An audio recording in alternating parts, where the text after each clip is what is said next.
So let's say you found a skeleton. How would you tell it's a dinosaur? You personally, how would you decide? Well, interesting question. I don't know. I'd have to do some research on that.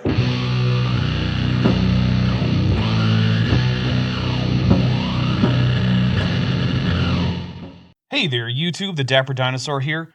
We're in the middle of talking about an article that tried to be a paper by Walter Ramine. He is trying to resurrect Haldane's dilemma, which is a now solved problem that older models of population genetics had, where it seemed like they predicted the necessity of unrealistically high reproduction rates for the evolution of certain species, like humans or elephants. Of course, this was never a problem for nature, it was a problem with how humans were modeling it, because if there were a real problem, animals like humans and elephants would be extinct. We left off with Walter giving us math regarding his special personal definition of the cost of selection. He then ended with giving us a bunch of reasons, like recombination and overlapping substitution cycles, that would actually make his alleged dilemma more or less go away, while pretending that they would actually make it worse. Now he's going to tell us how his obviously wrong math interacts with, quote, haploids, clonal or self-fertilizing organisms, or maternally inherited cytoplasmic characters, end quote. So, buckle up and strap in for the final part of this series. Haploids, clonal or self-fertilizing organisms, or maternally inherited cytoplasmic characters. This ought to be good. For the sake of clarity, the cost concept, defined above, was stated in its simplest non-genetic form. When applied to specific case studies, the definition can take on the traditional terminology of population genetics, where the substituting trait could be a point mutation, insertion, deletion, allele, inversion, duplication, the relative order of genes on a chromosome, or similar. Since most of those things are things that produce alleles, and alleles themselves are not mutations, there's more evidence that Walt doesn't know the first thing about genetics. Well, okay, he knows the first thing, but not the second or third things. To simplify discussions, the traditional term allele will be used as an example for all of these. That's one of the more reasonable things in the entire article. In a haploid, during a single substitution, let there be P individuals with an allele A. And one generation later, a scenario claims it increases by delta P. The cost is given directly by equation 3. Notice this does not depend on the old type allele, its characteristics, how it dies, or the environment. The cost simply depends on the growth of the substitution allele. Let NE be the effective breeding population size. It is typically the number of adults who breed. Its precise definition is not critical to our calculations because its impact is solely to measure the population growth or decay. It drops out and has no effect on calculations when it remains constant. Let the population growth factor G equal NE prime divided by NE. When NE remains constant, G equals 1. The concept of effective producer of progeny allows generalization of our notion about reproduction. It allows the conversion of sexual reproducers into reproductively equivalent asexual reproducers. No, it doesn't. Not if you want to generalize this to diploid organisms, because hidden in there is the assumption that crossover events don't happen. But they do in diploids, and that's a big part of the solution to Haldane's dilemma. The dilemma is supposed to be worst for big, slowly reproducing things like apes, whales, and elephants, but those are groups that are all diploid, and cannot be effectively modeled as a population of haploid asexual reproducers, specifically because of things like recombination. To see how this works, adopt the usual convention of population genetics. Let the new and old alleles be big A and little a, with parental frequencies little p and little q, where little p plus little q equals 1. Multiply that equation by NE to obtain NE times little p plus NE times little q equals NE. The terms of that equation identify the effective producers of the two genotypes. In effect, there are Ne times little p producers of the new type progeny, and Ne times little q producers of the old type progeny. It is as though all the reproduction of Ne times little p adults goes to producing genotype big A progeny, and all the reproduction of NE times little q adults goes to producing genotype little a progeny. Which isn't what happens in sexually reproducing diploid species. Let's suppose we have an allele which is a recently mutated beneficial allele, and it happens to be dominant. Now let's suppose that an organism which is heterozygous for this allele and thus expresses the trait associated with it is in a population where the prevalence of this allele is still very low. Most of its potential mates will not have the allele at all. So if it mates with a conspecific that does not have the allele, then some 50% of its offspring will lack this allele. But on the other hand, its mate, which is of the so-called old type, will have half of its offspring also having the new type. This is reasonably captured by the model, but suppose the allele spreads such that a heterozygote has a reasonable chance of mating with another heterozygote. Now they are producing offspring of the new type 75% of the time. This is not well captured by this model.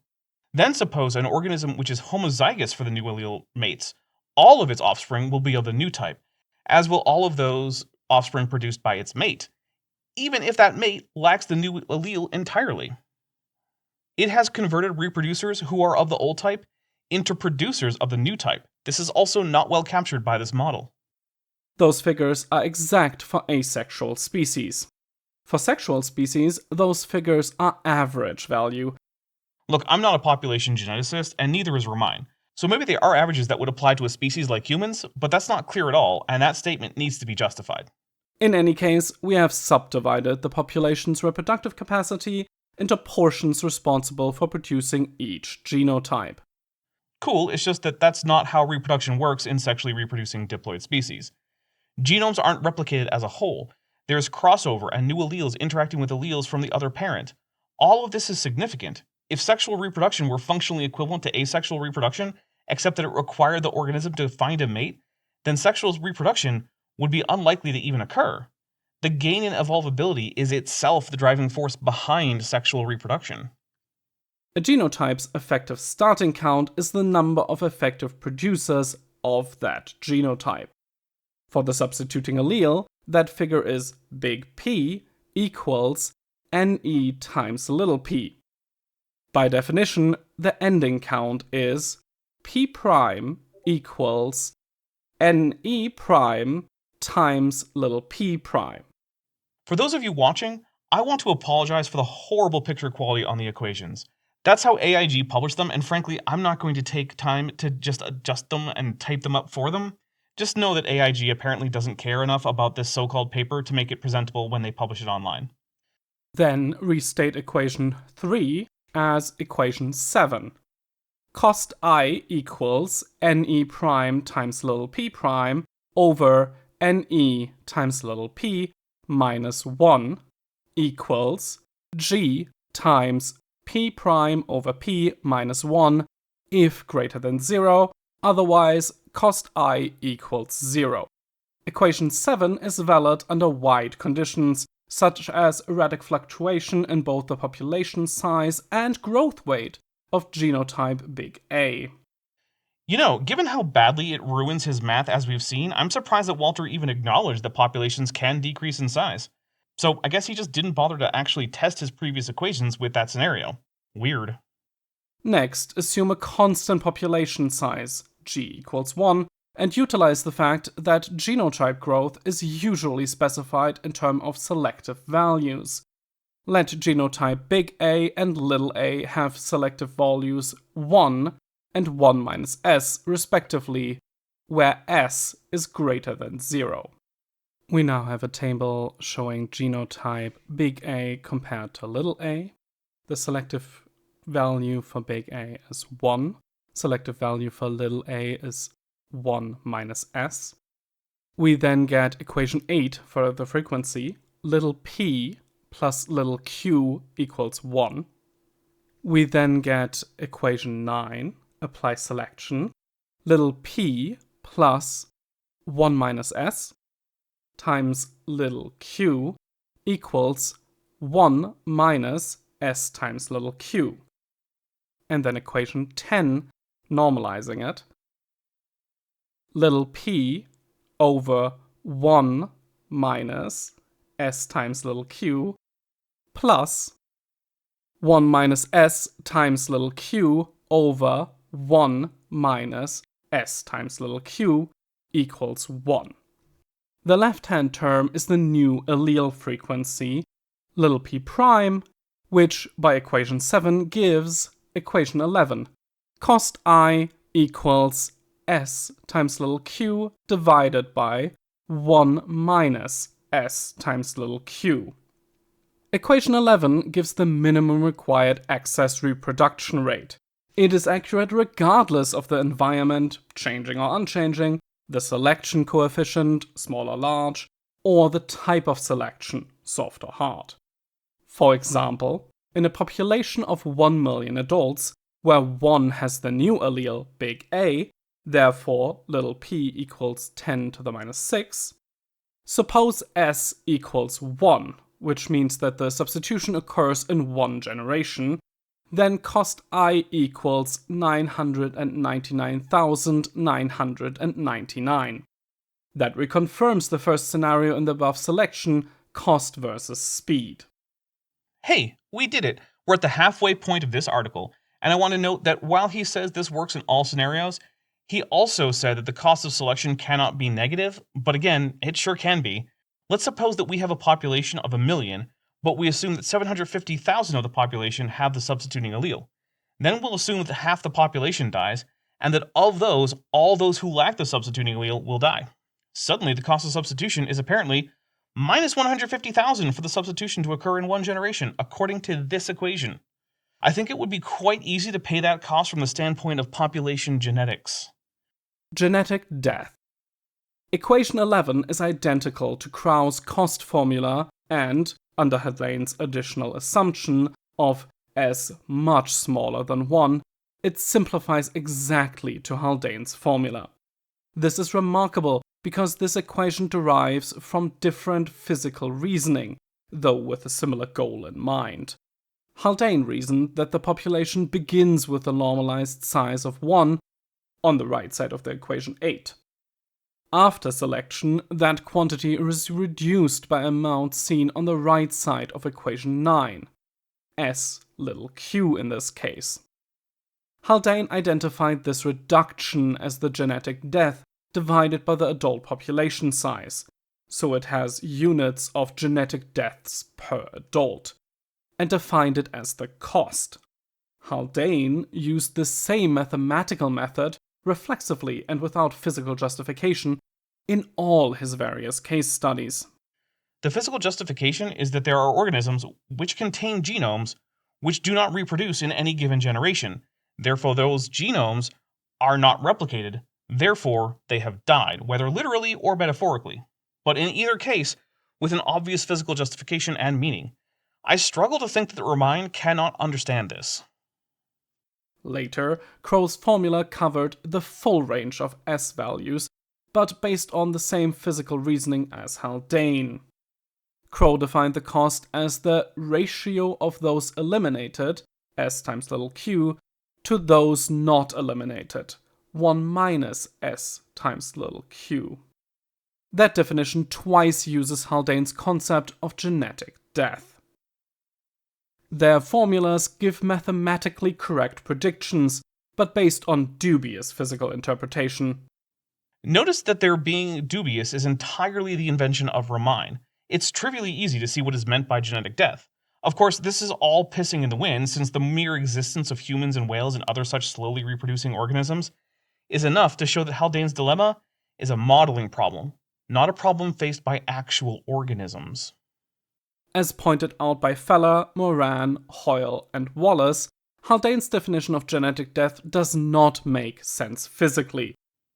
Hey, fun fact about Hoyle, he's the one who did destructive testing on an Archaeopteryx specimen in an attempt to disprove evolution, and decided that actually the feathers of the specimen had been faked by cement and chicken feathers, and that the fossil was actually of a pterosaur. All of that is absolutely insane, and while Hoyle did contribute to astrophysics, he was a kook, and none of his attempts at biology went anywhere. So citing him about evolution is like citing Andrew Wakefield about vaccine safety or Richard Carrier about early Judaism. It's completely insane to do it, yet idiots and grifters keep doing it anyway. And they give compelling examples of its failure. I here identify the reason.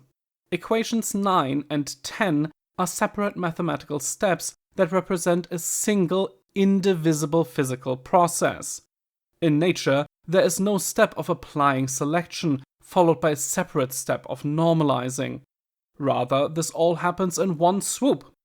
Haldane's genetic death concept exists only in the middle of these equations, at equation 9.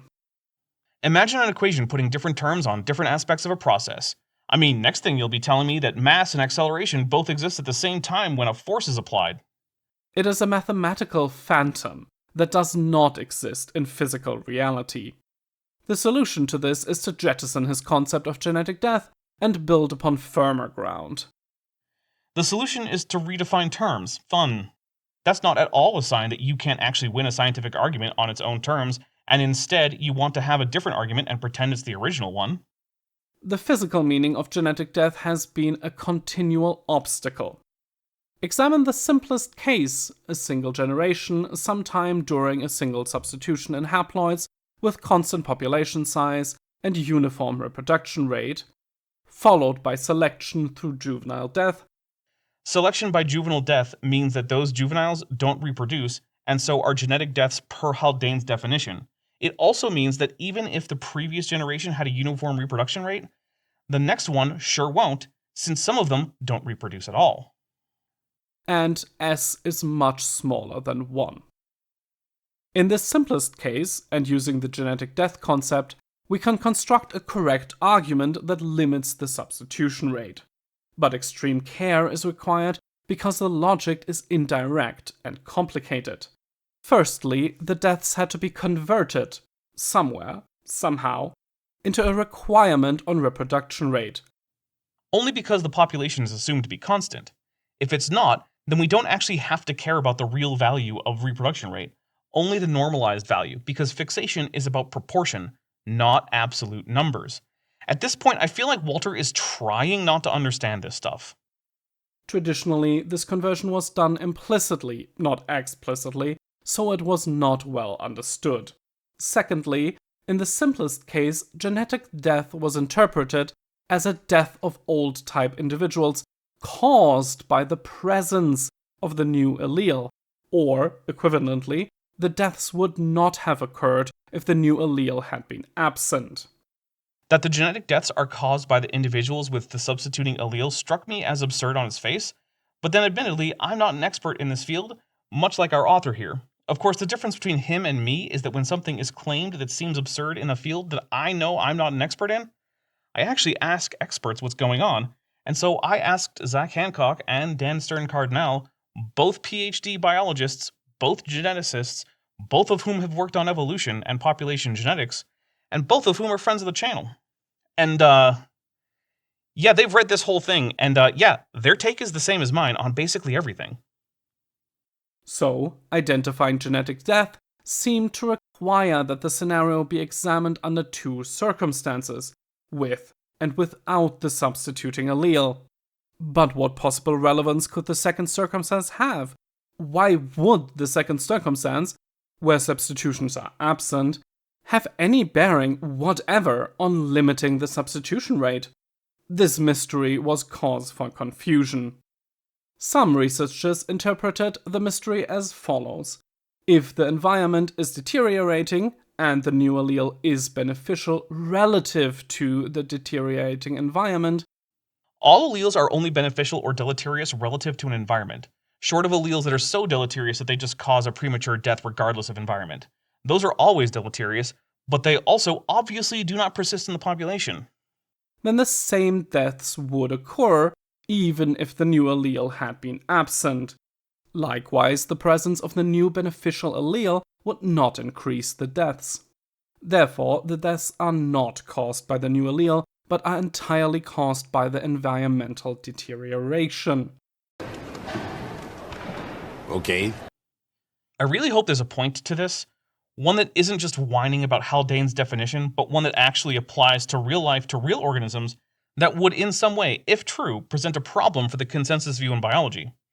I'm not expecting that to occur, though. Another thing I'm not expecting, but would absolutely love, is if you join my Patreon. My Patreon is the best way to support the channel. It starts at just $1 a month, and you can get a 15% discount if you pledge annually. You'll get access to videos like this early, as well as access to my supporters-only Discord. YouTube is very fickle, and Patreon is more predictable, and I keep more of the pledges made there than from any YouTube revenue source. And this channel only exists because of all my supporters. So if you like what I do here, please consider supporting if you can afford it. On such basis, some researchers, e.g. Felsenstein, concluded that in a non-deteriorating environment, beneficial substitutions would have zero cost. That faulty conclusion, though still common today, was due to genetic death and the confusion it creates. In short, even in the simplest cases, many investigators struggle to understand genetic death of the old allele and how it could limit the substitution rate of the new allele. But the situation quickly gets worse. When the scenario moves away from a uniform reproduction rate and allows selective eliminations due to lowered fertility, then some, or all, of the genetic deaths are virtually or imaginary, not actual deaths. Haldane said to count these virtual deaths as equivalent to real deaths, but he did not explain why. Because otherwise, they can't be added into the term of the cost of selection, yet these are individuals who would have reproduced but did not, so they must be included.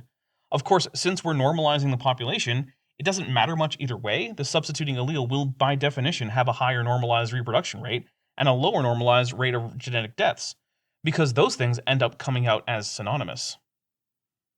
Since these individuals are never even conceived, their physical interpretation is a source of confusion. For example, why would virtual, or imaginary, deaths of the old allele limit the substitution rate of the new allele?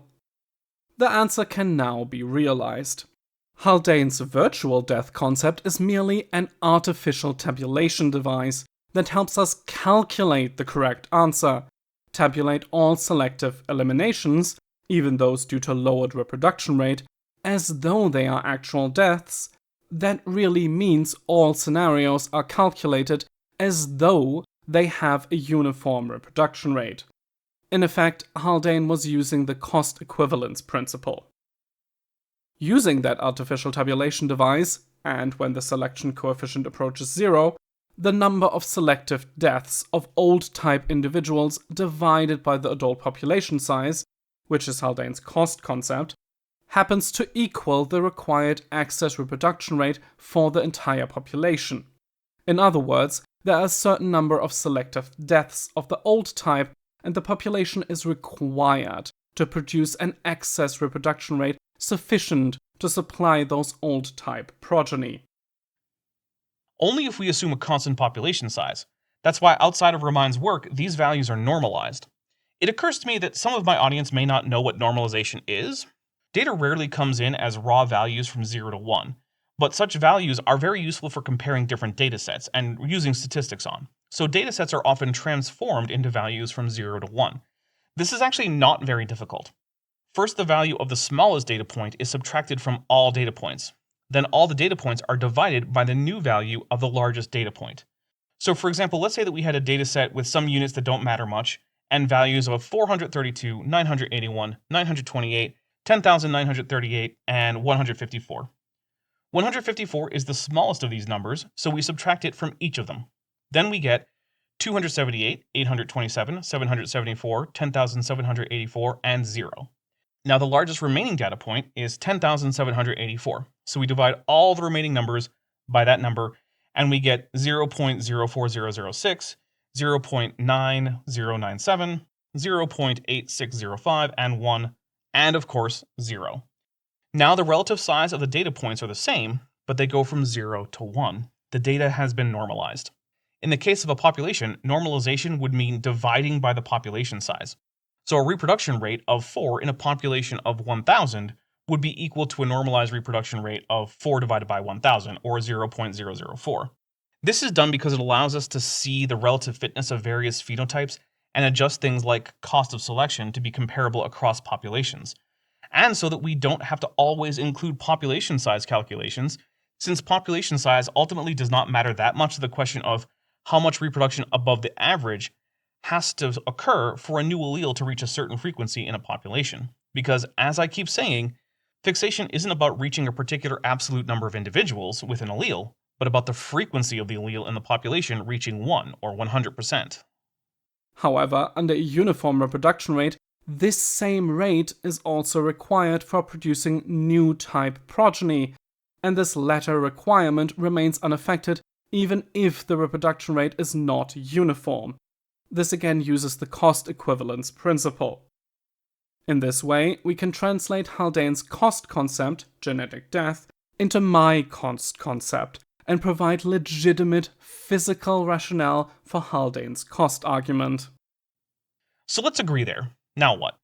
That doesn't help any since his cost calculations break the moment population declines, and they in no way present a problem for fixation of alleles in slowly reproducing organisms, since they also studiously ignore things like crossover and sexual reproduction.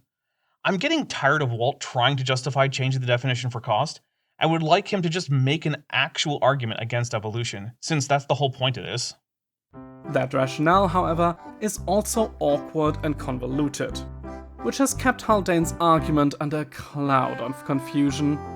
Larger selection coefficients add another layer of complication and confusion. Moreover, when a scenario includes multiple substitutions, overlapping in time, or diploids with non-dominant substitutions, a correct physical interpretation of Haldane's argument appears intractable. Genetic death quickly becomes a mere mathematical equation, the correct physical interpretation of which becomes obscure at best. Nonetheless, many investigators advanced the genetic death concept, and the accompanying confusion fostered various mistaken solutions to Haldane's dilemma. They failed to realize that Haldane was not focused on death, but on something else. Haldane's paper repeatedly speaks of reproductive capacity. It was clearly a key focus on his thinking. His paper did not explicitly use the term reproductive access, though later commentators, such as Morel, understandably attributed that essential concept to him. Crow and Morel advanced this clearer wording, though still heavily intermingled with the concept of genetic death. Their usage of the term reproductive access further suggests that the cost concept they were grasping for is clarified in this paper. Unfortunately, their proper focus on reproductive access was largely brushed aside by the rise of the new concept, genetic load. Well, that whole section was mostly a waste of time. Thanks, Walt. Genetic load. Okay, we have 3 sections left. The substitutional load is defined as the percentage decrease of average fitness within a given generation, caused by the substitution of beneficial mutation. Oh my god, that's a dumb and confusing way to define it. It's actually the difference between the average fitness in a population and that of some genotype under consideration, whether it be some actual or hypothetical genotype. I don't know why Walter feels the need to be so damn obtuse. Let WO be the fitness of the optimal genotype, and let WA be the average fitness of the population. The substitutional load is WO minus WA, all divided by WA. Well, he does know the real definition, at least there's that. I'm not sure why he can't explain it well, but whatever. In the haploid case, WO equals 1, and WA equals 1 minus S little q, so the load is S times little q divided by 1 minus S times little q. In other words, the load and cost happen to be equal. Okay. Maybe it's me, but I do not follow why the optimal fitness must equal 1. He's stating that like it's an obvious conclusion, but the fitness optimum of a haploid individual could be any arbitrarily large number. For example, a haploid fern could send out 100 million spores, all of which, at least hypothetically, could form a new diploid fern. By the way, ferns actually have a split life cycle where they grow as diploid plants that you think of as ferns, but those reproduce asexually to form gametophytes pictured here, which look nothing like a fern. Ferns are weird and neat. But anyway, the gametophyte fern could have a fitness of 1 million. Only if we actually normalize the population could we ever say that the optimal fitness value is just 1, but that would mean that that individual would be the sole progenitor of the next generation. What's actually happening, without Walter telling us, is that it's actually the fitness values that are actually normalized. Why he didn't bother to point this out, I don't know. He could have just said that the optimal fitness value is 1 by definition. Literally 2 words and it would have made sense. Remine really sucks at this. Note, some researchers define load as WO minus WA divided by WO equals WO minus WA equals S times little q, which makes load equivalent to cost so long as S is much smaller than 1. A similar equivalence is also found for diploid cases. Kimura popularized this evidence, and load soon became the predominant way of discussing the cost of substitution. That is unfortunate because the load concept caused much confusion. I get the sneaking suspicion that when he says that, what he means is that it has not lent itself to anti-evolutionist interpretations to the degree that he would like. First, cost and load became viewed as identical concepts when they are different physically. They merely happen to have a weak mathematical equivalence, and then only under special circumstances, such as constant population size, S much smaller than 1, etc.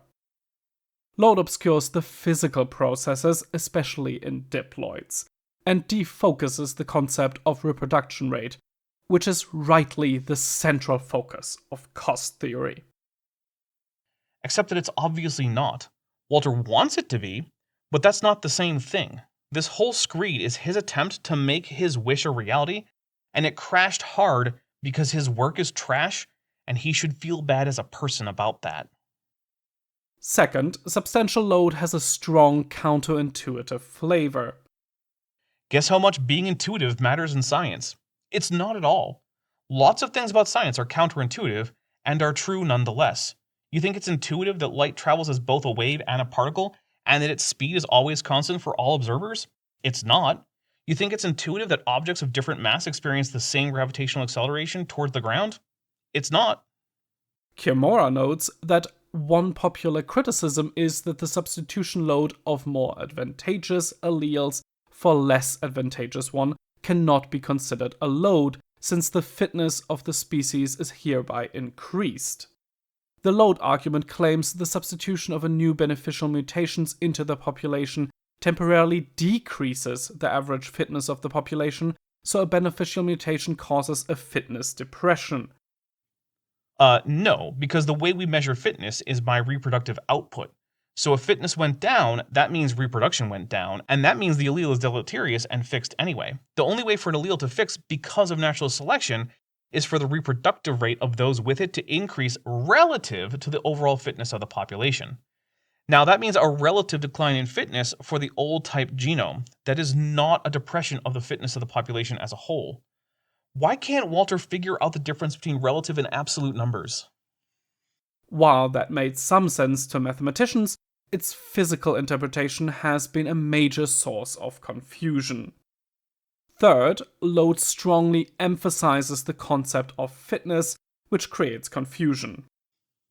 This guy must be a fan of John Sanfraud, who also likes to pretend that fitness is some mysterious concept that's hard to define. Fitness values are re-relativized frequently as various mutations enter, exit, or reach fixation, and the timing of which is generally unknown. You just normalize the data to get relative fitness values, and you can and should do that every time there's a new period of time under study. But you can also use absolute fitness values if the concept of normalization confuses you. But just like there's no particular time you should renormalize data to figure out, say, the per capita crime rate of various cities, there's no special time to renormalize fitness data. That doesn't make fitness hard to define, it just means that, like with all things in science, your numbers are going to have a margin of error. The continual conveyor belt of re-revitalized fitness values creates confusion, much like identifying the 10th of man on an escalator. Weird, because I'm not confused, and the population geneticists I know aren't confused, although this paper does confuse them with how bad it is. The load calculations depend on WO, the fitness of the theoretically optimal individual, whose identity and fitness is never changing. It is changing in absolute terms. It's just that for modeling purposes, it's fixed to 1 because we're normalizing fitness values. And the highest data point in a normalized set of data is always 1 because that's what it means to normalize a data set. If I gave you 500 data sets, each of which was the measured weight of $1,001 coins from Canada, the loonie, each data set would have the heaviest coin as 1 and the lightest coin as 0 if you normalized them. Of course, that does not in any way mean that all the heaviest coins have the same weight or that all the lightest coins do. The fact that all the datasets go from 0 to 1 is part of the definition of normalized data, not something to do with the uniformity of the coin mass of Canadian currency. Moreover, in scenarios involving substitutions at many loci, a theoretically optimal individual typically never exists within the population. That's true. Load calculations have confusion surrounding the optimal fitness, WO, and how to handle it. And the current definition of load does not clarify it. Even if that's true, so what? I mean, it's great that we can identify problems with modeling, and that would mean we have ways to improve models, but on the other hand, problems with modeling are not problems for real organisms. Basically, this whole paper is just an exercise in the reification fallacy, where one mistakes a model for the reality. It's like complaining that the real hills and valleys of the terrain don't have the relief lines that are printed on your relief map. Or that in reality the state of Kansas isn't actually blue, even though it was on your map of states that you had in your classroom. Even if everything Walter has said about modeling population genetics were completely right, which it's not, it would mean that we have a problem with both his and the standard models of PopGen. But getting a model wrong doesn't mean that the problems with the model, that of inability to evolve, are problems for populations. The evidence that evolution has occurred is overwhelmingly from genetics, morphology, and paleontology. A model that shows it couldn't have happened is a model that does not match reality, and so it's a bad model. All Walter is doing is proposing more bad models in response to a model that started out bad and was made better, if perhaps more confusing to Walter. A given fitness value can be realized with dramatically different trade-offs between reproduction rate and viability rate. These differences were often viewed as irrelevant because load focuses so intensely on fitness. This led to indiscriminate use of, and allocation between, these fitness components, and confusion was the result. Whose confusion? It seems like it's Walter's, not anyone else's. The thing is that fitness is what matters in evolutionary biology. Evolutionary biology is about what the state of the genome is, was, and will be, and hence what the phenotypes that result from it will be at different points in time, and how those changes got to be that way. What matters to that is total reproductive output that then goes on to itself reproduce. It doesn't matter how granular you get. When you combine all those factors, they result in reproductive output. Think about all the factors in, say, the reproductive output of a male mammal. First, our mammal father-to-be must survive childhood diseases, predators, potential famines. Then he must strike out and find his own food independent of parental care. He must find and woo a mate. His testes must produce enough sperm to have a good chance of fertilization. He must produce enough seminal fluid. The muscles that propel the semen must be strong enough to actually propel the semen into the female reproductive tract. A high enough proportion of his spermatozoa must actually be motile enough to reach the ovum or ova of his mate, depending on species. The resulting zygotes must themselves be viable, and then his children will have to go through all of that childhood stuff again in order to find their own mates. We could account for all of this granularly, but we could also just count up his grandchildren and get the same basic result of fitness without needing to examine the muscles attached to his penis. I know which one I'm going to do if I'm trying to figure out population genetics. Cost theory focuses on reproduction rate and thus keeps a clear eye on this distinction. And no one cares, because reproduction rate doesn't mean anything if all your kids are sterile, for example. That's why ideally fitness is measured over more than one generation. This confusion increases manyfold in situations involving numerous substitutions overlapping in time. Well, yeah, more complex situations result in more complex math. One example of math that isn't complicated is joining the channel as a member. It starts at just $1.99 a month, and you get early access to videos like this. access to my Discord for supporters, a cool badge in chat for live streams and videos, as well as access to channel-exclusive emojis. Fourth, Load furthered the mistaken idea that neutral substitutions have no cost. This occurred because nearly neutral substitutions have very low load, and neutral substitutions have a load, or fitness suppression, of 0, by definition, and load was casually equated with cost. Moreover, neutral mutations and their substitutions cause 0 genetic deaths, and this seemed confirmed by the cost equation. Since S equals 0 for neutrals, their cost, approximately S times little q, seems to be 0. However, that is a faulty interpretation, because these cost equations are derived using S values to specify the growth of the allele.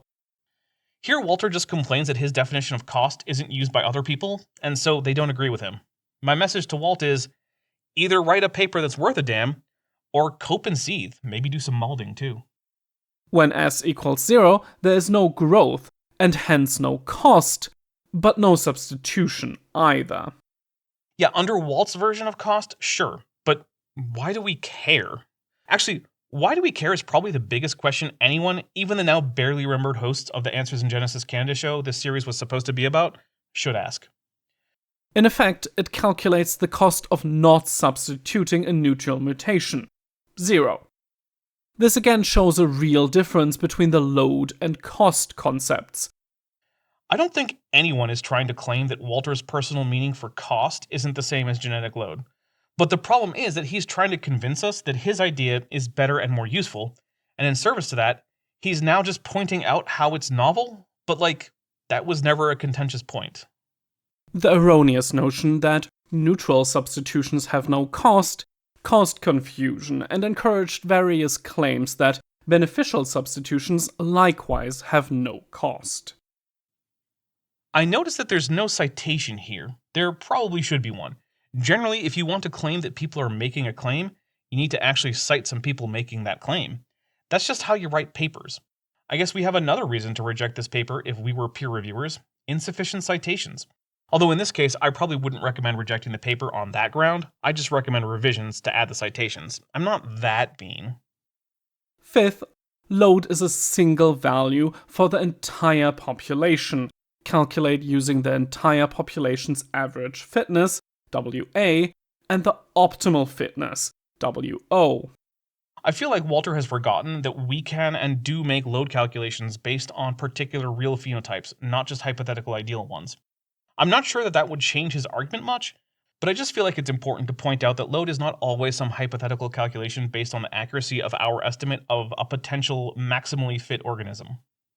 There is no generally acknowledged method for calculating the load for each genotype, and, even if there were, there is no if clause to rectify negative loads and provide consistent physical meaning suitable for testing scenarios.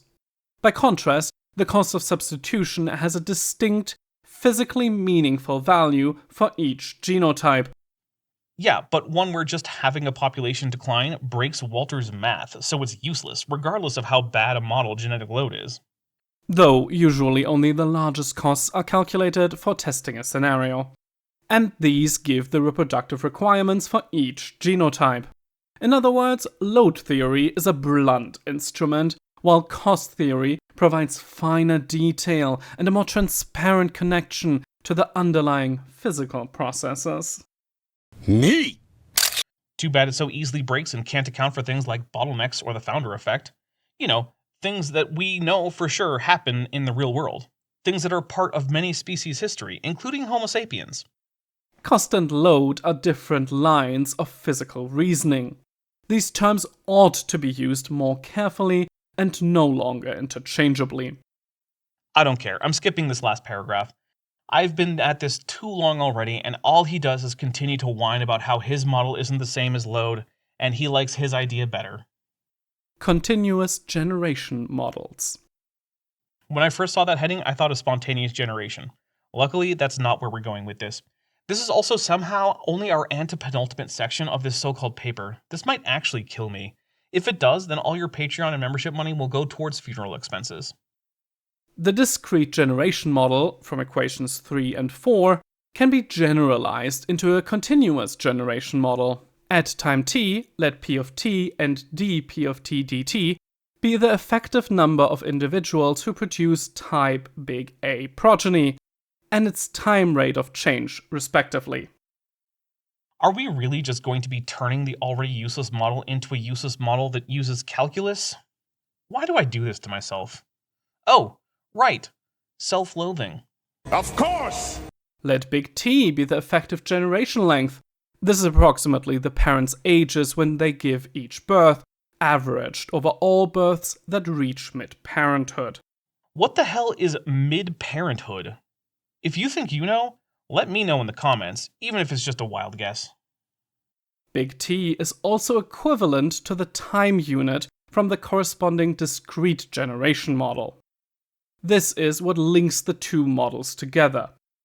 The instantaneous cost per unit time is equation 12, cost density of t equals 1 over p of t minus big T times dp of t dt, if greater than 0, otherwise cost density of t equals 0.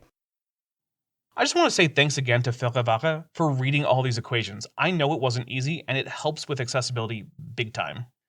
This equation includes the fact that, at any instant, the increase in p is due to the value of p from a time 1 generation previous. That is, the t parameter models the time delay between when progeny are born and when, on average, the next generation of progeny is produced. With this in mind, the analogy with equation 3 is exact. The difference is that equation 3 gives a cost per whole generation, whereas equation 12 gives a cost per infinitesimal time slice, not per whole generation. Other than that, they both represent the same thing, the required excess reproduction rate. Then they'll both have the glaring problem that they don't actually work, since sometimes, contrary to what Walter will allow, we get negative costs in his framework, and not under crazy exotic circumstances, but anytime deaths outnumber births. As before, the total cost merely sums, i.e. integrates, over a substitution cycle. Equation 13, total cost of substitution equals the integral over cost density of t dt.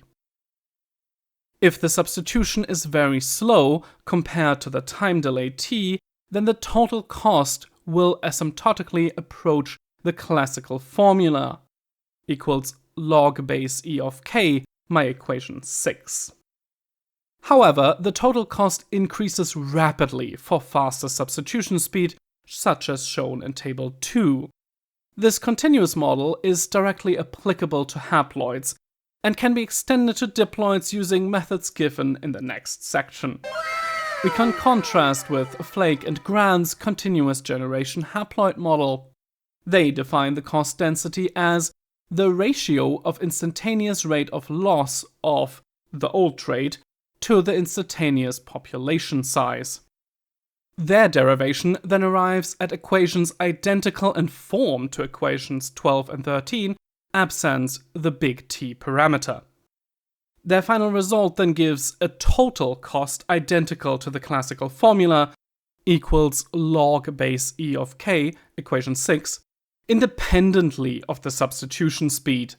This mistake arose because of a focus on genetic death and loss of the old trait, where a time delay would not suggest itself. Once again, genetic death was a source of confusion. Okay, well, it's good to know that we can use some pre-calc stuff to turn a discrete model that's useless into a continuous model that's useless. I mean, I already knew that, but hey, it's nice that Walt knows it too. Diploids. Hey, I'm a diploid. I bet you are too. Also, this is the last section before a very short conclusion. Since we are interested in required reproduction rates, we must refer to some identifiable reproductive individuals. This paper views the individual in the ordinary sense as a body. Therefore, we focus on genotypes because genotypes correspond to individuals, bodies capable of giving progeny. For example, genotype big A corresponds to a well-defined reproductive body, but allele big A does not, as it ambiguously refers to big A or big A. No, it doesn't. It refers to the variation at a particular locus on the genome, not to individuals at all. This is pretty basic, and the fact that Walt gets it wrong shows you why he's so off base with this whole so-called paper. He doesn't know what he's talking about at the most basic level. He is probably worse at genetics than a high school student who got an A in biology.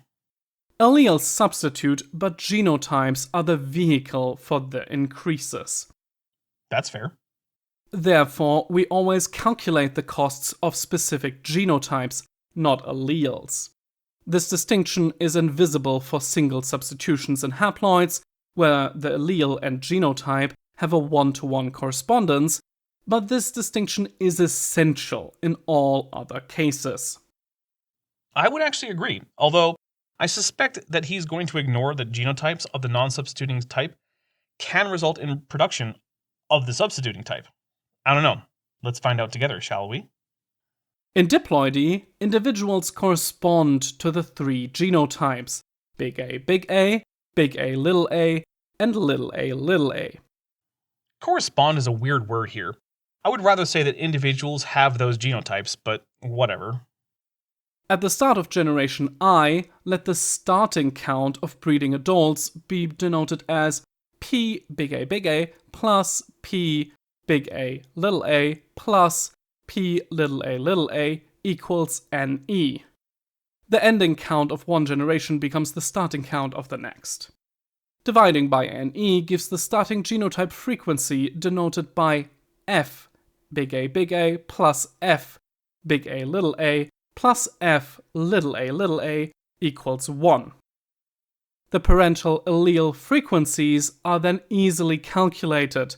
Small p equals F little a plus 1/2 F, and little q equals 1 minus little p. Mendelian segregation, in combination with various mating schemes, such as randomly mating and inbreeding, alter genotype frequencies between parents and progeny, while tending to leave allele frequencies unaffected. No. Inbreeding is defined by a reduction in genetic diversity, which means alleles dropping to zero frequency, with other alleles increasing in frequency. If allele frequencies aren't changing, then there's no inbreeding going on. Once again, Walter is showing that he doesn't have the knowledge of this topic to even have an opinion on it. By this means, some genotypes can decrease while others increase. This predictable change is due solely to the passive remixing of alleles at the gene level and does not require reproductive excess of whole bodies. Therefore, we do not tally it into costs that whole bodies must pay. So, we next assess its effect and disallow it from our tally costs. It's not clear what the antecedent for it is there. Hopefully that gets cleared up. That is accomplished with the concept of effective producers. I will use random mating to exemplify how all cases are handled. That's a pretty common simplification in PopGen, so I have no problem with that. Random mating produces genotype frequencies given by small p squared plus 2 small p times small q plus small q squared equals 1. For other mating schemes, that equation will be different, but the following steps will usually remain the same. Multiply by the effective breeding size of the population to obtain. Put in the comments what you think the chance is that he could actually define effective population size and tell you what kinds of population structure raise or lower it. NE times little p squared plus NE times 2 times little p times little q plus NE times little q squared equals NE. That equation gives the effective producers of the three genotypes. An effective producer can be modeled as an abstract asexual adult that, in effect, produces progeny of a given genotype at the same reproduction rate required of its real sexual counterparts. This parcels the breeding population into 3 portions, each portion going toward the production of a specific genotype. See Figure 3, for example. It is as though all the reproduction of NE times little p squared, asexual, adults go solely towards producing big A genotypes, while all the reproduction of NE times 2 times little p times little q, asexual, adults go solely towards producing big A genotypes, and so forth. That equation shows how the population's reproductive capacity is redistributed. A genotype's effective starting count is the number of effective producers of that genotype and is given by the terms of the previous equation, here labeled as big P, big A, asterisk, plus big P, big A, asterisk, plus big P, little a, asterisk, equals NE. I feel like it's going to be a while until he gets to a point, and I'm pretty sure that the point will just be that for a genotype to spread, it has to have lots of kids, and he'll again ignore that fixation is about proportion, not absolute numbers. As the cycle of one generation completes, call the number of breeding adults of the ending count, labeled with a prime, as big P, big A prime, plus big P, big A prime, plus big P, little a prime, equals NE prime, equals NE times, in brackets, F big A prime plus F big A prime plus F little a prime.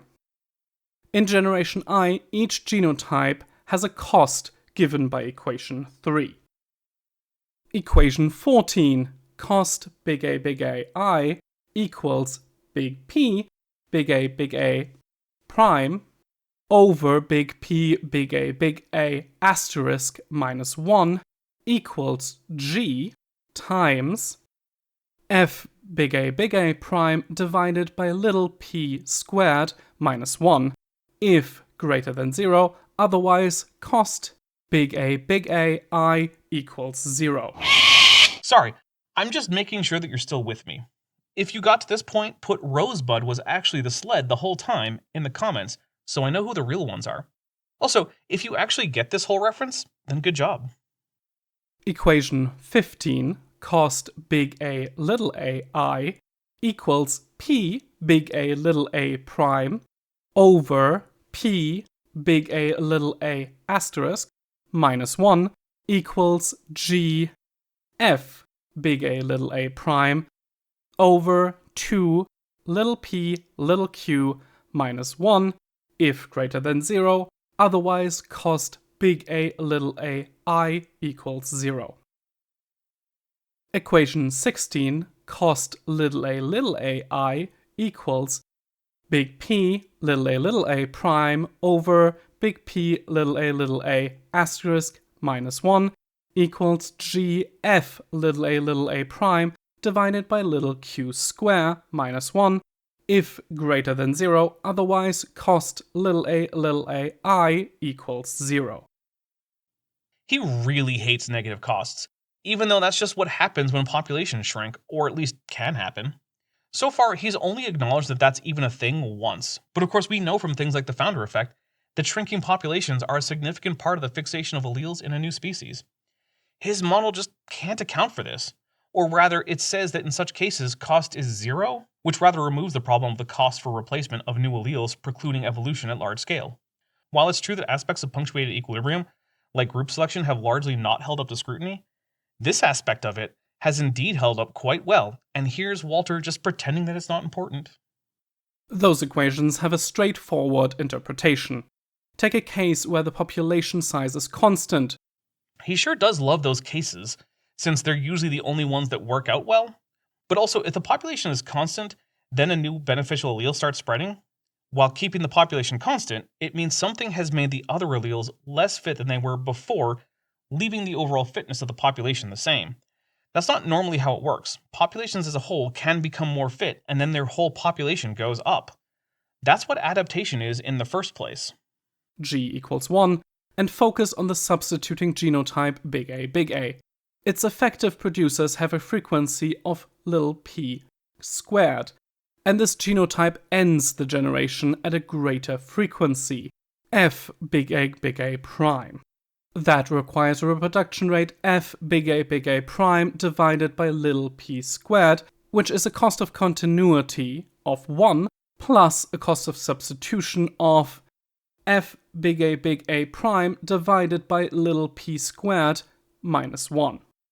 Within a given generation, the three costs big AI, cost big A little ai, and cost little ai, do not stack onto each other. They are three separate pipelines, incurred and paid in parallel. The payments that go towards one cannot go towards paying the others. Those three costs are the minimum conceivable cost of substitution incurred by each genotype. Assuming a constant population, which we know isn't a realistic assumption, as I've already shown with Walter's own math, once you relax that assumption, suddenly there's no minimum cost. Although in practical terms, there may be, since some starting population numbers needed to get to particularly low costs might be unrealistically high for an actual population. Each of those is a mechanical limit that cannot go lower regardless of further details about the selection process. Wrong. For decreasing genotypes, such as big A little a during the second half of the substitution and little a, this limit is 0. Yeah, but only because Walter arbitrarily capped it at 0. If you ignore his arbitrary cap of 0, you'll find it's actually negative. And what was his reason for capping it at 0? He didn't give one. He just likes it that way, I guess. But that cost can, and usually does, go substantially higher. For pure viability selection, all subgroupings of the population have the same reproduction rate. Viability selection has not been defined, so I suppose it falls to me. Viability selection is selection from fertilization to reaching the age of sexual maturity. So for instance, if a genetic condition causes one to die as an infant, then that individual is being selected against in viability selection. I don't know if he has any reason to say that viability selection is the same across all variations of a genome. It's not actually true, since some organisms with the same genome will in fact die before reaching sexual maturity, while others do not, and that rate could very well be something affected by genomic differences that result in phenotypic differences. Is this just another assumption he's making? I'm not sure. Then, some unfavored genotypes are eliminated by premature death. Oh, I misunderstood. Okay, so he's just saying that in this case, they all reproduce equally, but some phenotypes are actually more likely to die before sexual maturity. I mean, yeah, that'll happen. Oh well, at least I got an excuse to tell all of you what viability selection is. It's not a term that I hear much, so I figured it was a good time to explain it. Therefore, all genotypes incur the same cost of substitution, cost big A I. I guess with Walter's definitions, where cost is literally about the absolute number of babies you pump out, that makes sense. But really, does he want to have a substituting allele that spreads through a population but has the exact same cost as all the other alleles in the population? That seems like it runs counter to his whole thing. And also, like, maybe this is an example of why genetic deaths are used by real geneticists, since those dead juveniles count toward that cost. On the other hand, for pure reproductive selection, genotypes differ in the rates at which they are produced, therefore their costs may approach these mechanical minimums. I prefer the term minima, but that's because I'm a snobby dickhead. So I don't know, maybe don't listen to me. It's not like I'm a linguist. But also remember these minima only exist under his arbitrary conditions of the minimum being capped at 0, and only for populations that have a steady population size. The first is arbitrary. The second is known to be violated in nature all the time. So this whole model just falls apart. And that's to be expected, since his model is being made to suggest that evolution more or less is impossible. Yet we see it happen in the real world, so obviously his model is wrong. Romain is in the same position as a flat earther telling you that you can't just sail around Antarctica, because if you look at his map, you'll see that it's a huge ice ring with a circumference of hundreds of thousands of kilometers. That just means that his map is wrong, because there are boat races around Antarctica that get completed in sailing ships. When your model conflicts with reality, reality wins. It's true for flat earthers, just like it's true for Walter. In any case, the cost of substituting genotype, cost big A I, is unaffected by those circumstances and remains the critical focus for testing the plausibility of a scenario. Except that it's only unaffected by how selection works, and the environment and such if we assume a particular required time to fixation, which he tends not to mention, and we assume a constant population, so in reality, this doesn't apply. It is usually sufficient to focus on the greatest of the three costs, as this cost, and its payment, almost always forms the most stringent test of the scenario. Thus, equation 17, cost I equals maximum cost big A I, cost big A little ai, cost little ai. For a well-behaved substitution, That implies the existence of naughty substitution. I want to know about that. cost big AI always dominates, therefore, by equation 4, equation 18, total cost of substitution equals the sum of cost big AI. The above method applies under the widest circumstances. Under the same model assumptions used by Crow and Haldane, the above equations reduce to theirs, including Haldane's 1957 equations for all his substitution case studies. Congratulations to Walter on making a bad model that also reduces to another bad model. I'm not sure why that's something you'd want to do, assuming you're both honest and know what you're doing. But of course, we all know that he's not both of those, and he might be neither. That includes 1. Haploids, 2. Diploids with varying degrees of dominance, 3. Inbreeding, and 4. Sex-linked loci. Walter doesn't seem to know what inbreeding is, since he seemed to think you could inbreed while increasing genetic diversity, which is like saying you can descend by climbing up a ladder. For each and every generation, the cost of substitution identified in this paper reduces to the traditional value, Making this paper pointless, once again giving us a reason it wasn't published. Figure 3. Reproductive capacity is redistributed by Mendelian segregation in diploids. This example shows the percentage of the population's conceptions that produce progeny of each genotype. In this example, where little p equals 0.4, only 16% of the conceptions go towards reproducing progeny of genotype big A. Cool, I guess? Not sure why that's a figure, but I guess I can't say that there's anything wrong about it.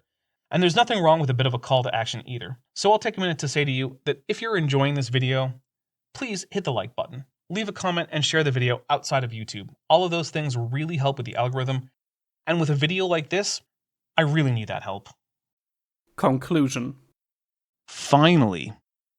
Darwin noted that evolution requires excess reproduction. Cost theory quantifies how much excess is required, and Haldane made a tantalizing initial contribution to the establishment of cost theory. Haldane more or less invented it, noticed that it was wrong, and then other people fixed that. Haldane was aware his conclusions would probably need drastic revision. Because they didn't match reality. This paper contributes to that revision by 1. Rebuilding the cost concept on foundations more direct and less confusing than genetic death. Except that, as we just saw, it doesn't really know how to deal with viability, selection, or declining populations, meaning that it's actually less useful than the already not very useful model of Haldane. 2. Generalizing the cost concept, thereby eliminating any requirement for constant population size. Imagine saying that you eliminated the need for constant population size, when in the previous section you relied on that very assumption to get your math to work out. This is just a clown show of an article. Small selection coefficients, discrete generation models, etc. 3. Identifying the compatibility, mathematical, terminological, and conceptual, between this clarified cost concept and the traditional thinking.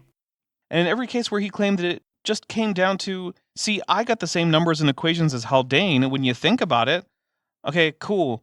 I guess that means there's no point in having written this then.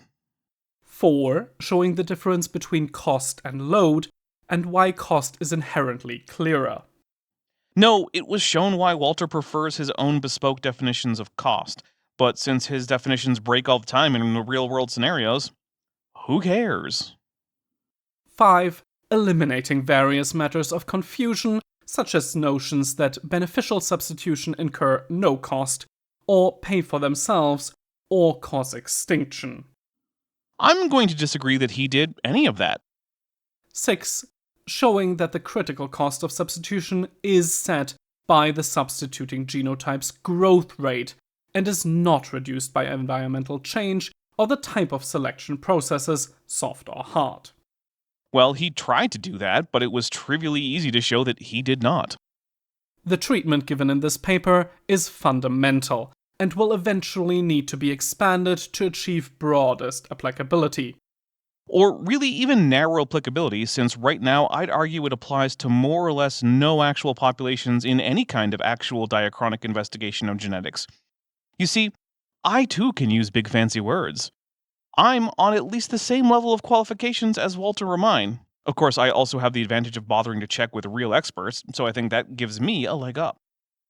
A. Scenarios fall into various further categories depending on the detailed nature of the selection process, each one affecting the cost analysis in distinct ways. B. Multiple substitutions, overlapping in time, introduce additional subtleties into cost calculations. C. The various other costs, such as the cost of mutation, cost of segregation, and the cost of random loss, must be incorporated for a complete picture of cost theory and its applications, and these will be addressed in a separate paper. I wonder if that paper ever got written. I assume not, since this paper never got published, at least not anywhere that matters. I share with Haldane and Kimura and Crow the belief that quantitative cost arguments should play a part in all future discussions of evolution. I also agree with George C. Williams that the time has come for renewed discussion and experimental attack on Haldane's dilemma. Great for him, but that is finally the end of that interminable pile of trash. Now onto the shorter pile of trash that is Answers in Genesis Canada telling us how impossible evolution is, and to check out some paper if we don't believe them.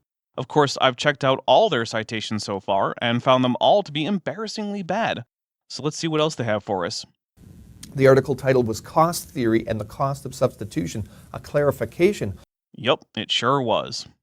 What Ramin really pointed out was this cost of substitution. You're really talking about how quickly the mutants, the new creatures with new abilities, how quickly they can procreate. Yes, that was what he talked about, ignoring the fact that they can become the whole of the population without even procreating once. Walter Remine doesn't understand population genetics any more than Austin Whitsitt understands the globe or how not to spit on his romantic partners, or any more than the average megachurch pastor understands that no means no, or that children can't consent. It's not so much to do with how you wipe out the other 98,000 ones. It's how you actually get those. Okay, so you finally get a new mutation. You finally get a couple that's got these genes, and they can start passing them on. Or if you've only got one, and only one can pass on the gene, how quickly could that overtake the population? Overnight. Meanwhile, all these other mutations are happening. A lot of them bad. Usually, yeah, more mutations are bad than good. Although, as already discussed, that's neither always a problem nor always true. That's what we observe in things. So anyway, the bottom line is Haldane's dilemma has not been solved. It's actually gotten worse. On the basis of an unpublished paper that did not make its case and that, by its own admission, didn't actually add anything to Haldane's dilemma, all while everyone else can just look around the world and notice that Haldane's dilemma is false, regardless of if it has been solved. And you can check out those two articles to get more that's information. a quick summary. There's of course a lot more details that we're not gonna do. Oh, I did them, and it only lowered my opinion of Answers in Genesis Canada. That's what turned what was supposed to be a quick 1 or 2 hour video into the 6-part monstrosity that this series is. Okay, we're still on answer number one, supposed answer number one. Right, if those 8 mutations were passed on for 3 billion years, it gives you 3 gigabytes of information. So we've got a third response to that one answer. Third, it assumes that the mutations that will be fixed are the sort that create new structures, new things like wings and feathers and horns and beak or whatever. But those aren't new structures, they're modifications of what came before. Wings are modified arms, beaks are modified mouths, feathers are modified placodes. Evolution always just tinkers with what was there before. From one step to another, you'd never really identify anything new, And yet when you step back, everything is different and it seems like there's a lot of new stuff. It's similar to how language changes. At no point did one generation realize that they spoke a different language than the generations before them. In fact, most of my audience has met their parents and grandparents, and some perhaps even their great-grandparents. In all those cases, they probably spoke the same language as those ancestors, unless there was some immigration involved. Yet we know that over time, languages change to the point that if you speak contemporary modern English, you'd need to learn the earliest forms of English like a foreign language. Here's a quick example. The first sentence in the original text of Beowulf is Hwat weigardene in jardagom theon kuninga thrumjefrunon hutha athelingas elen fremadon. My guess is that you didn't understand that unless you studied Anglo-Saxon. In modern English, it would be, Lo, the spear Danes in days gone by, and by the kings who ruled them, had courage and greatness. We have heard of those princes' heroic campaigns. Similarly, while you might see a huge difference between an animal like Lagasuchus and a songbird, if you watch the evolutionary transition, nothing dramatic would really happen in terms of morphology the whole time. And at no point could you point to some aspect of the animal and say that there had been no antecedent to that aspect. But it's becoming the consensus, even among evolutionists, that mutations are like spelling mistakes in an instruction manual, Right. where you're going in and randomly mutating things. So it's becoming the consensus that mutations are random. That's what he just said after removing the well-poisoning stuff about spelling mistakes in instruction manuals. And yeah, that's long been the consensus. That's not new. These changes can be adaptive, they can be helpful to survival, or They can be beneficial. beneficial. Yeah, we yeah. can use that term. That's not a no-no for us to use that That's term. right. Yeah. I mean, it was a no-no for you for decades, but whatever. There are beneficial mutations in certain circumstances, but they're still heading in the wrong direction. That's a phrase that doesn't mean anything. Evolution isn't directional. Even the beneficial mutations that have been published in the scientific literature, they're still information deleting mutations. Right. Wow. And if only creationists would tell us what their definition of information is, and how they know that one genome has more or less than another, and what the effect of a given mutation is based on that definition, then that might be a meaningful sentence. Since they have not done so and never will do so, it's just a meaningless thing to say. But it makes people who don't know anything about biology impressed, and that's the important thing for these two. Sometimes these mutations produce, even though they delete information, they still produce some really interesting features. Right. Oh, you mean features that weren't there before, so new features. Get the fuck out of here, AIG, you bag of malodorous dicks. But it's going the wrong direction to try to answer this question of how do you get the DNA code? How Right. do you get that information? Mutations are new DNA code. If you change the DNA, then you have new genetic code. There's no further question to answer. These two might not like it, but that's because they're idiots who probably are also horrible people. So if you've got a small island Like Belisarius Island. Go on. and it's quite windy, and you've got a group of beetles on the island, and some of them, they're winged beetles, and sometimes that's bad because they fly around and then the wind blows and they blow them out to sea and they die. Yeah. You get a mutation in the population, their wings don't get expressed, or let's say they're deleted from the genome. That's not really how that works. I'm not aware of any beetles that simply do not have wings, although I'm sure in the gigantic diversity of beetles there probably are some. Usually what happens with flightless beetles is that the front wings, which form a shield over the animal, fuse along the center line, but there are still wings underneath. Well, that's a benefit to the beetle in that situation. So all the wingless beetles, It's a survival advantage. that's right. We could call it a benefit. It's a because benefit it's a survival advantage. in that particular situation. Benefit from any genetic trait is always situational. So survival of the fittest, natural selection is going to occur because of this mutation. Right. Right. You select all the winged beetles out of the population. The wingless beetles, they're the ones that live. But if the water level drops in that area and all those wingless beetles get to the mainland where there's all sorts of snakes and bugs and lizards that are going to eat them, I'd rather be a winged beetle. And here's Calvin with the amazing observation that adaptation for one environment is the same as becoming less adapted to other environments, as if that's not the most basic baby level shit. So if you go Yeah. from a winged beetle to a wingless beetle, you're not really evolving. Did allele frequencies in the population of those beetles change? Yes. So they evolved. Calvin's opinion doesn't matter. Also, it's nice that they chose a specific example that seems like a bad result as a result of Dolo's law. Dolo's law isn't really a law, it's more of a principle, but it states that you cannot recover ancestral states in a lineage. So snakes can't go back to having 4 limbs, and birds can't go back to having teeth, and cetaceans can't go back to walking on land. In some cases, that puts organisms in dead ends, where they adapt in irreversible ways to conditions that will not persist, and then when they do not persist, that organism goes extinct.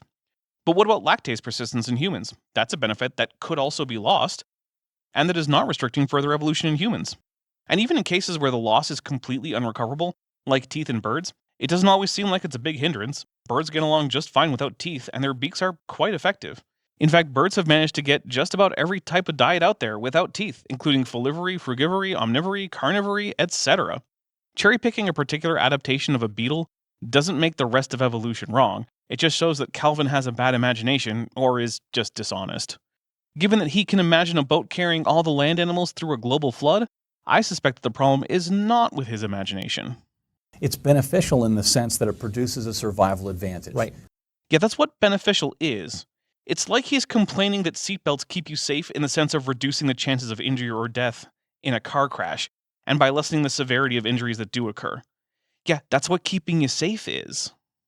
That's great. No one's disputing that. But it's not beneficial in the sense of generating information. The beetles have lost the ability to produce wings. Yeah. Well, again, we have no idea if that means more or less information. No one has defined information in a way that creationists accept. But further, every morphological change has involved the loss of the ability to produce the ancestral morphology. You have arms and legs because your ancestors lost the ability to produce fins.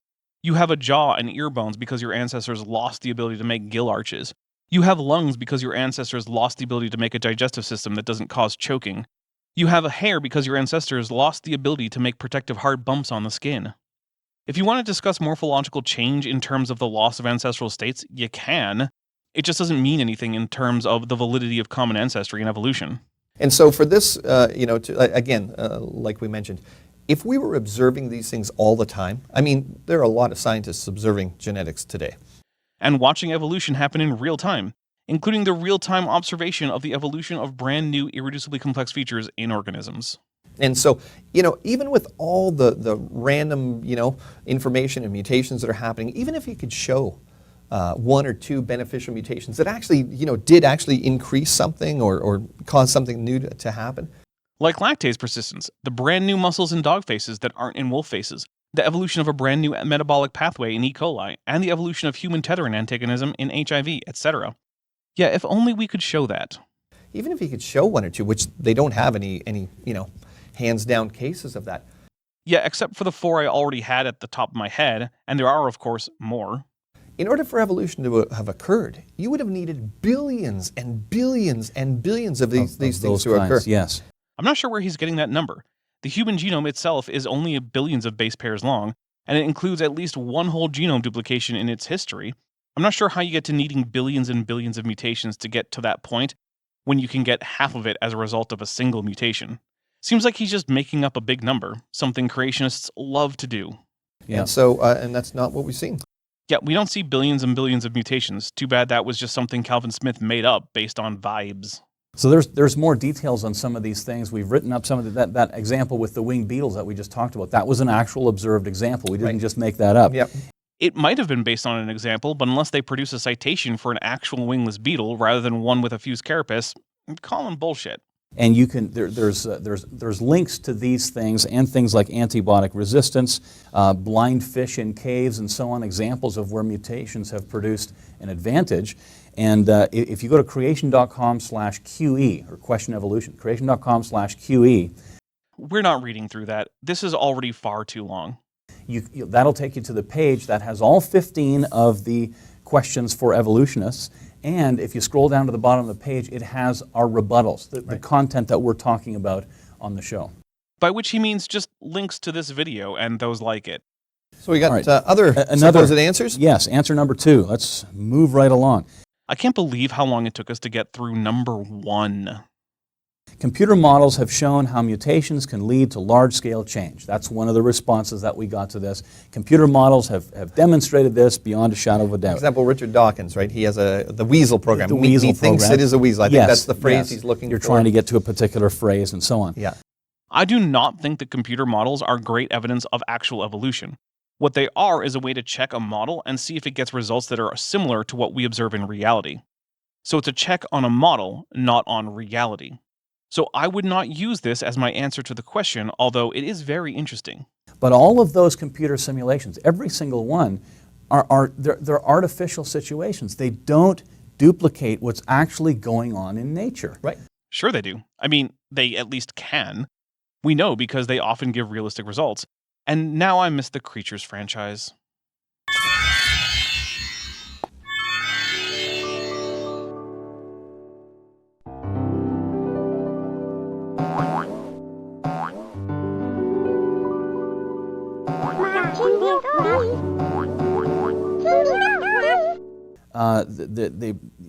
You might as well argue that the computer game Spore is a good example of is support for evolution. Which was programmed by intelligent designers, of course. Yes. Spore is not a simulation of evolution, but the aforementioned Creatures games were, and they did in fact result in evolution. But also scientists aren't using video games to test their models. They're using things like forward-time genetics simulations. It's just like aircraft designers aren't using Microsoft Flight Simulator, but they absolutely are testing designs with fluid simulators that are more advanced than that and are designed to accurately simulate airflow over physical objects, and that do it well enough that the results match real-world observations. The same is true for the simulations of genetics that population geneticists run. Spore, if you've never heard of that game, it's where you start off as a microbe and so on. You have a microbe, and then you can direct the evolution to try and get into some creature or something. So it's exactly how evolution doesn't work. Got it. In fact, it's a simulation of constrained intelligent design, if anything. Also, maybe I should just switch to being a gaming channel. Then at least I wouldn't have to listen to these assholes and their ilk. And yeah, that was a jab at the now thankfully dead murderer, Gunter Beckley. Rest in piss, bozo. But that's all of those things, and Dawkins' Weasel program, if you want more information on that. Which is also not a great example of evolution, although it's better than Spore. And don't get me wrong, I love Spore. I spend hours and hours playing Spore. So did my frequent co-host Benthoven, no relation. Just go to creation.com/selection. That'll take you to the Q&A page that has many articles on natural selection. Off. I already went to 4 links like these assholes suggested. None of them helped their case. I'm done doing their homework assignments. How natural selection is a fact. We have observed that. You observe how it fits the creationist model perfectly. It fits the creation model perfectly. Tell Randy Galuza, who has made the baffling decision to just drop natural selection and pretend it doesn't exist. If you start with all the information there in the beginning. Sorry, the numbers on that have already been run. They don't work. There is in fact too much genetic variation in modern organisms for them all to have been descended from ark pairs after Noah's flood. Further, the different coalescence times for various parts of the genome are not consistent with a single origin for genetic diversity, nor are they compatible with the timeline of creationism. So we know from 2 lines of evidence that the created diversity model doesn't work as a model for genetic diversity in extant organisms. And then you select out for various traits and so on, or climate selects out in this case. Yeah. Now, if you want to get a computer program that simulates nature and simulates these mutations to try to build up the human genome or the genome of something else. That simulates what science is observing today, which is what our foundation and then science extrapolates back in history, given you can put in mutation rates, you can download this from the internet, actually. Yep. So he wants a forward and backward simulation? I'm not sure why that would be a thing, but there are indeed simulations of genetics that are used all the time. And yes, you can download them. And they do in fact produce evolution. Although you're not going to get one that produces humans somehow, because humans aren't a goal of evolution, because evolution doesn't have a predetermined goal. It's called Mendel's accountant. Jesus Christ. Mendel's accountant can't even simulate known populations. It is designed to drive populations to extinction, even in scenarios that mirror real-life populations that do not go extinct in the time frame demanded by Mendel's accountant. The program borders on academic fraud. I would suggest that if you want to know more, you look at the paper Back to the Fundamentals, a reply to Basner and Sanford 2018 by friends of the channel Zachary B. Hancock and Daniel Stern Cardinal, published in the Journal of Mathematical Biology on April 3, 2024. It proves mathematically that not only is Mendel's accountant useless, but that genetic entropy is impossible. And if you go to creation.com/Sanford, John Sanford is one of the developers of this software. And the inventor of the gene gun as well. The gene gun, yeah. Wow. A guy who invented a thing later went on to be a liar for Jesus. Amazing. Also, that article is just biographical things about Sanford. If you want to know more about the story of some hack who decided that because according to him, Jesus saved his marriage, he'd start lying for the guy, feel free to read it. I don't plan to, nor do I plan to subject you to it. This series is already too long, as I've said. And he was a former evolutionist and is no more. Because his wife didn't like him, but she started going to church. I don't actually know, but I suspect that she still doesn't like him because he's pretty despicable, but now she feels guilty about divorce. Maybe I'm wrong. I don't really care. I'm just taking an opportunity to shit on the guy who said with a straight face that long sections about the origin of species was written in German and the book had no numbers or math. All of which is untrue and can be verified for free since the whole text of every edition is available online. And we'll do an interview with him at some point. There's another show we need to do. Yep. So many ideas. All of them bad. Creation.com/Sanford, and you can find a link there to Mendel's account and download the program for yourself. Experiment with how to try to build up the human genome. Mendel's accountant can't do that. It doesn't simulate genomes down to the nucleotide. Even if it weren't basically a program designed by a liar to tell you lies, it still couldn't do that. These guys just don't actually know what the hell it is. The most favorable conditions that you put in there That's right. all lead to massive destruction of the genome. I mean, Well, that's true. That is what happens no matter what you put in there. Yet that's not what we see in nature. It's almost like Mendel's accountant doesn't accurately reflect the actual behavior of populations in real life, and so is a useless simulator. Like if you were designing an aircraft and someone sent you a fluid dynamics simulator that resulted in all planes crashing whenever it was used, should you conclude that planes are impossible and aviation is fake, or that you were sent a useless simulation program? I'd conclude the latter. you watch evolutionists try to justify their position by creating, using computer software and computers to come up with these ideas. I mean, computers themselves are sophisticated. But anyway, so you're simulating, okay, we're looking for this target sentence. We think it is a weasel. Which isn't what Mendel's accountant is doing. It's just making mutations that are abstracted to just fitness effects, and then it's running a simulation based on weighted fitness effects that predicts the future state and fitness of the next generation. Then it does it again. Of course, its weighting means that all populations will decline to zero, because it's designed to be wrong, but it doesn't simulate genetic sequences at all. And so you randomly, you flip these letters around, but as soon as you get an M at the first one, it goes, oh, and it stops and it fixes it there. Which isn't realistic, and it's why I don't much like Dawkins' computer program. I mean, I don't like much about Dawkins, to be fair, although this complaint is fairly minor compared to his bigotry, so whatever. Even before you've got the entire sequence. So the software has a goal in mind already. Yes, that one does, but actual forward-time genetic simulations do not. That's why actual population geneticists and evolutionary biologists aren't running Dawkins' little program. That's right. But with mutations should be completely random. So even if you got the M in place, and you got the E, and you got all the way, oh, what if that one's switched around again? Yeah. Then in the analogy, it is selected out of the population, something these two have already said is possible. The real problem with Dawkins' program is that it has a specified end state, unlike evolution.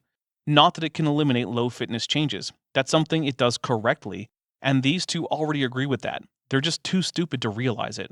See, you're actually programming the computer falsely to save what you want, but the problem is, with genes, you need all these letters of information to all be complete and then get expressed, and then they're a benefit to the organism. And I feel like I did when a flat earther asked me to explain the half moon, and I didn't even know what he thought needed an explanation. Getting the right letter inside before it's been expressed, that's no help. Like getting it in a zygote? Well, mutations end up in zygotes and then they're expressed, so that's just how mutations normally work? Is that not what he means? It seems dumb if that's what he means, but given that we're talking about Calvin Smith, that something is incredibly stupid isn't a reason to think that that's not what he means. So these are false simulations of what evolution would need to. That's right. Another thing we can mention is it's not the amount of change that we're discussing. When we talk about beneficial mutations and so on, which we admit there are beneficial mutations. Of course. And it's not the amount of change. Within dogs, there's a huge range of different types of dogs. Yep. Or cabbages in the plant world. You have broccoli, cauliflower, Brussels the sprouts. little ones, Brussels sprouts, Yeah. and then you have cabbage, the big cabbage. Right. All the same group. Yep. The same created kind, baramine we would say from the creations Hebrew. would say, yeah. Only because they don't know any Hebrew. But I've covered why that's a stupid etymology and neologism that could only be made by someone who doesn't know what grammar is, or that different languages have different grammar. But this is already too long, so I'll skip it. I would love for them to get to a point. But the change between a broccoli and a head of cabbage, that's a huge change. Right. They don't look anything like each other. They taste different too. And they taste different. Most people, I'm cutting until they get to a point.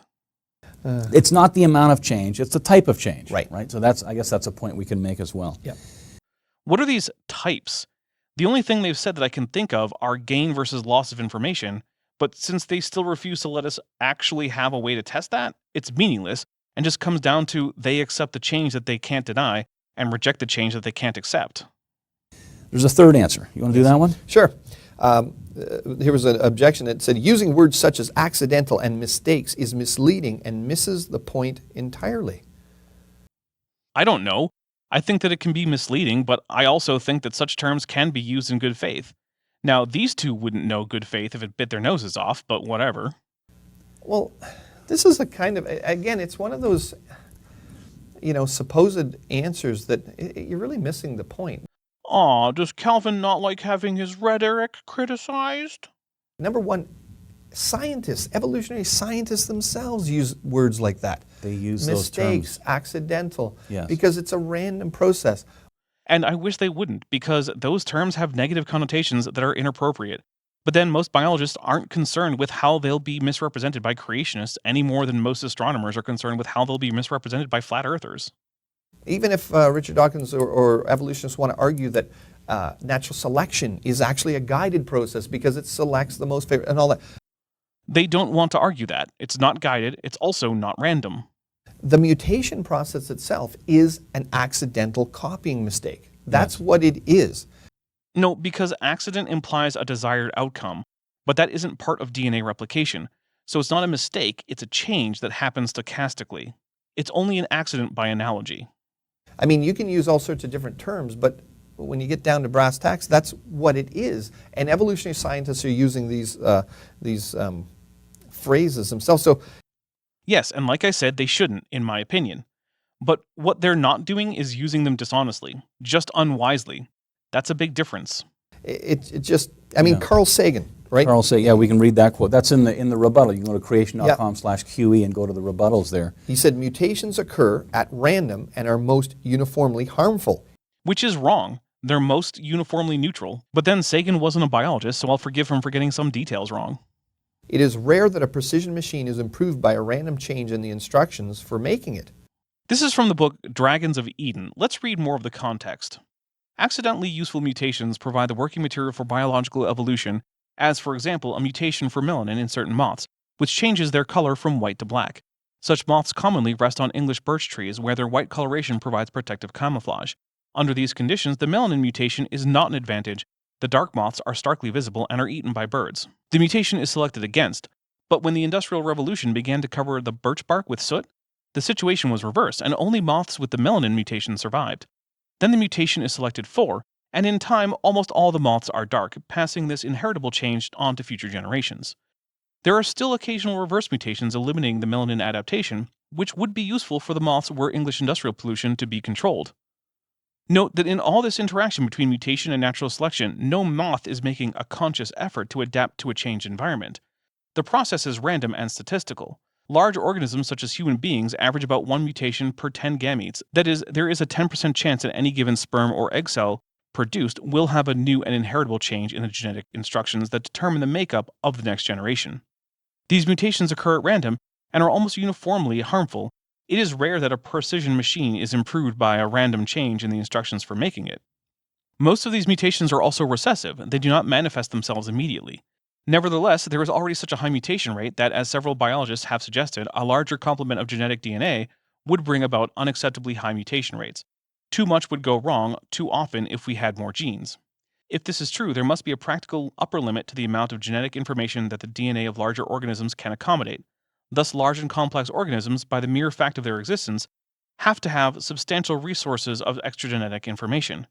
That information is contained in all higher animals except man, almost exclusively in the brain. This is about how the pace of human cultural evolution is so much faster than biological evolution. The point of the quote is not that beneficial mutations are too rare for evolution, it's that they're too rare to account for the changes in human society over the past few thousand years. In fact, earlier Sagan uses beneficial mutations to explain biological information, so he clearly thinks that they can do that. Can you believe that once again we have a dishonest quotation? Well, he's an evolutionist. He believes evolution occurred through that process, but he's admitting, okay, why is he admitting He's using that? those same terms. Right, and he's admitting it because that's what we're observing. Like which how, is, No, you're a fucking liar, Calvin. He's saying it because of the fact that biological evolution cannot explain how humans went from hunter-gatherers to putting people on the moon in the span of fewer than 10,000 years. He's contrasting the relative slowness of biological evolution and his alleged information maximum to the rapidity of cultural evolution. He is in no way saying that beneficial mutations are too slow to account for biological evolution. how can random changes be anything but accidental? right. And Try it on your and car motor mistakes. while it's running and Random. see how that works for you. Yeah, because car motors work just like biological organisms. Anyway, so far our So far, our show has been a bunch of lies and reading assignments that did nothing to help our case? Is that what he's going to say? evolutionist friends have not really come up with any really good answers for the questions that we're posing. Yes, they have, but it doesn't matter, because these two and those like them aren't interested in answers and wouldn't accept any answer no matter how good, because evidence, logic, and reason aren't important to them. What's important to them is being right about God, which they are also not, but whatever. Yeah, the 15 questions that are in the Question Evolution flyer, Yeah. the responses that we're getting back don't really address the legitimate problems that are listed in this flyer. Well, there don't seem to be any legitimate problems in that flyer, so that's not surprising, but that's it. We're finally done. I might go collapse into a heap now. This was far worse than I was expecting. Thanks again to Phil Rivara for all his work on this. He might have done more work than I did. If you liked this video, please hit like and let me know what you liked in the comments. If you didn't, then hit dislike and let me know what the problem was. Either way, I hope you subscribe and check out the channel memberships and my Patreon. I'm the Dapper Dinosaur.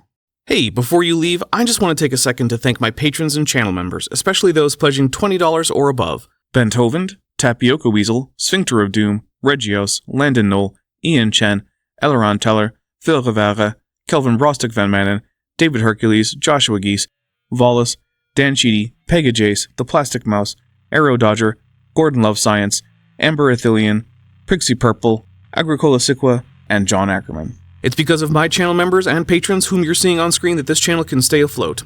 Without you, it would all shut down. If you want to join the team, there's a link to join the channel below this video, and there's a link to join the Patreon in the description. On the Patreon, you can get a 15% discount for pledging annually, and either way, you get early access to virtually all of my scripted videos months before they come out for the general public. Thanks for watching.